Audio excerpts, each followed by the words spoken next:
الحمد لله رب العالمين والصلاة والسلام على أشرف الأنبياء والمرسلين نبينا ورسولنا محمد وعلى آله وصحبه ومن تبعهم بإحسان إلى يوم الدين وبعد فأعوذ بالله من الشيطان الرجيم لقد كان لكم في رسول الله أسوة حسنة وقال النبي الأمين صلى الله عليه وسلم لا تزول قدم عبد يوم القيامة حتى يسأل عن عمره فيما أفنى أو كما قال عليه الصلاة والسلام প্রশংসা মাত্রই আল্লাহর জন্য আলহামদুলিল্লাহ দরুদ ও সালাম বর্ষিত হোক সকল নবী ও রাসূলের প্রতি বিশেষ করে সর্বকালের সর্বশ্রেষ্ঠ মানব বিশ্বনবী জনাব মুহাম্মদ রাসূলুল্লাহ সাল্লাল্লাহু আলাইহি ওয়াসাল্লামের প্রতি আল্লাহুম্মা সাল্লি আলাইহি ওয়া বারিক আলাইহি।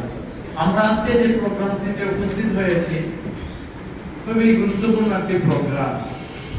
আমরা যদি আমাদের জীবনের লক্ষ্য উদ্দেশ্য সম্পর্কে জিজ্ঞাসা করি, আমি আপনাদেরকে জিজ্ঞাসা করছি, আপনারা বলুন যে আমাদের জীবনের লক্ষ্য উদ্দেশ্য কি?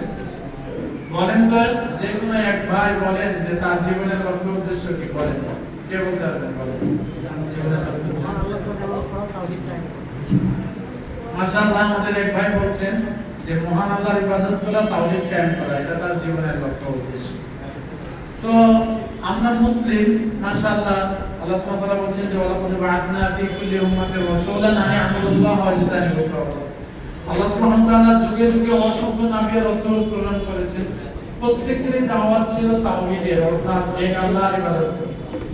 এমনকি সর্বশেষ নবী ও রাসূল মুহাম্মদ সাল্লাল্লাহু আলাইহি ওয়াসাল্লাম তিনিও আগমনের পরে তিনি নবুয়ত প্রাপ্তির পর প্রথম যে 10টি বছরের কাজ ছিল, অন্যান্য বিষয় বলা হয়নি, প্রথম 10 বছর কাজে কি ছিল? তাওহীদের দাওয়াত দেওয়া।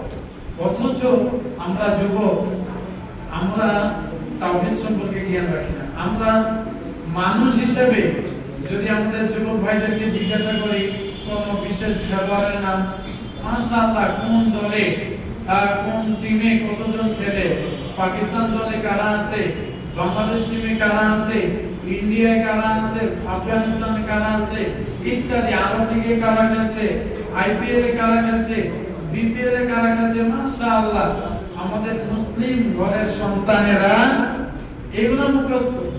কিন্তু যদি বলা হয় তাওহীদ কাকে বলা হয়, যদি বলা হয় তাওহীদ কত প্রকার, যদি বলা হয় আল্লাহর পরিচয় দাও, যদি বলা হয় মুহাম্মদ সাল্লাল্লাহু আলাইহি ওয়াসাল্লামের পরিচয় দাও, যদি বলা হয় দ্বীন ইসলাম সম্পর্কে কিছু বলো, তাহলে 20 বছর হয়ে গেছে, 25 বছর হয়ে গেছে, 30 বছর হয়ে গেছে, কিন্তু মুসলমান ঘরের সন্তান তাওহীদ কাকে বলে এটি বলতে পারে না।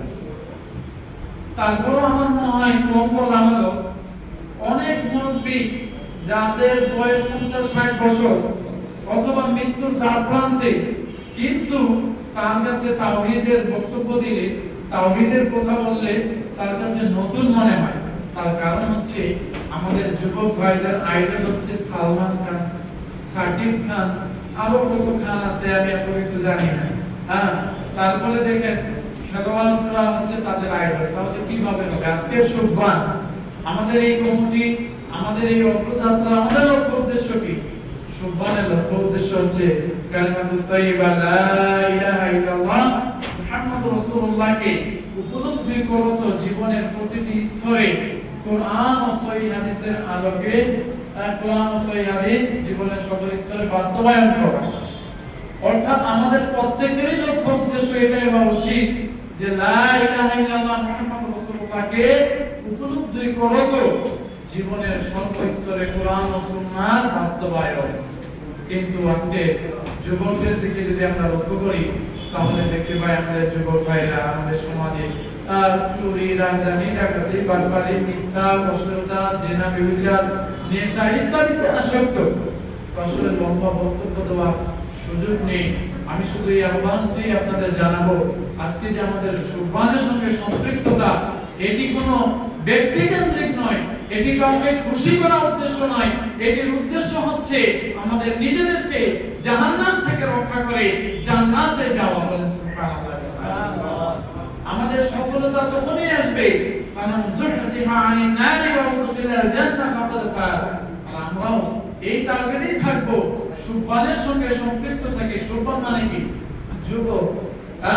এই যুবক ঐক্যবদ্ধ থাকবে, ঐক্যবদ্ধ থেকে সমাজের যে শিরক বিদআত, সামাজিক কুসংস্কার, এগুলোকে উৎখাতের মাধ্যমে নিজেকে দুনিয়াবি যাবতীয় ফিতনা থেকে বিরত রেখে, হেফাজতে রেখে আল্লাহর ইবাদতের মাধ্যমে জীবনকে কাটিয়ে পরকালে জান্নাত লাভ করবে, এই লক্ষ্য উদ্দেশ্য নিয়ে আমরা কাজ করব।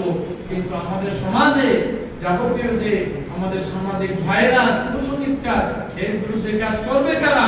আপনি আমি যদি জুয়া, নেশা ইত্যাদি সামাজিক অবক্ষয়ের মধ্যে লিপ্ত থাকি, তাহলে এই যুবকদেরকে এই বিপদের পথ থেকে কারা কোরআনের পথে, আল্লাহর পথে, দ্বীনের পথে কারা নিয়ে আসবে? কারা আল্লাহর পরিচয় সম্পর্কে জানাবে? কারা দ্বীনের পরিচয় জানাবে? কারা মুহাম্মদ সাল্লাল্লাহু আলাইহি ওয়াসাল্লামের পরিচয় জানাবে?